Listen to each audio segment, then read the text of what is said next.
Welcome to Let's Talk with your host, Teresa Ann. Why don't you go ahead and join me today, sit at your table with me with a cup of coffee or hot tea, and let's just have a great conversation. How often have we said this? How dare they? Or how dare you? Or I cannot wait until I can get back at them. How often have you said those things? Or maybe you've had someone else say those things and everything in you agrees. Everything in you is like, yes, they deserve everything coming to them. But I want to let you know that God has reminded me of something. And he showed me, you want kingdom results, Teresa, but you're not willing to do kingdom ways. You want my promises, but you're not willing to put your rights down. And I'm like, whoa, what the heck? Yeah, you want your rights. You want your right to be mad. You want your right to be even. And you have a right. You actually are justified in feeling that way. But in that justifying, what you justify, you have to buy. I heard that from Lisa Bevere one day, and I've never forgotten that.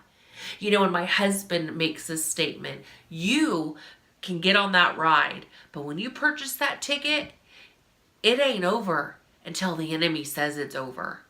And so here's the deal. If we're willing to get on a ride that has the world's systems, the world's ways of doing things, and we want to get on that ride, we can't get off until he says it's time. And most of the time when that happens, destruction awaits us. Destruction is actually waiting right there. The shambles of hurt, the shambles of pain is right there. But here is what God wants us to do. He shows us through Luke 6:27, through Jesus himself. He says to love those that hurt you. Pray for those that hurt you. Bless those that curse you. And pray for those who spitefully use you. And you're like, what? God, do you understand what you're asking of me?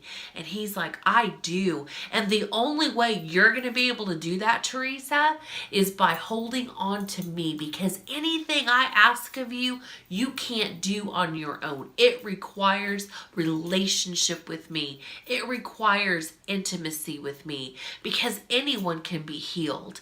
Anyone.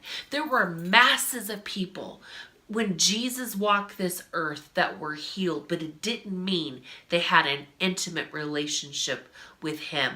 And I want more than just to be healed. I want to have this intimate relationship with him where I know his voice and the voice of another I will not follow. That I know his voice of promises, that when I hear the whispers of my rights, that I say, I want nothing to do with my rights, because my rights are easy to pick up, but man, destruction waits for me. But I want the promises of God, not just because of what the results are, but because I want to know the promiser. I want to know who is the one that has this higher way. He's like, come up higher. Come up higher. There's a new glory to be had. And if you want to go to the next level, Teresa, you're going to have to put stuff down. You're going to have to take things off of you, because the things that worked in this last season, they're not going to work in this new season. You've got to trust me. You've got to know who I am. And on this Motivational Monday, I want to encourage you that if you're holding on to things that you feel rightfully so that you should be able to hang on to because of the hurt and the pain, I want to tell you right now, when you cast it, when you fling it violently to him, it is not an insult to him, but it is like a fragrance to him. And when we let go of our measly rights, we're able to pick up the promises of God. Remember, this show is about bold inspiration, revealing God's goodness. Have a great day.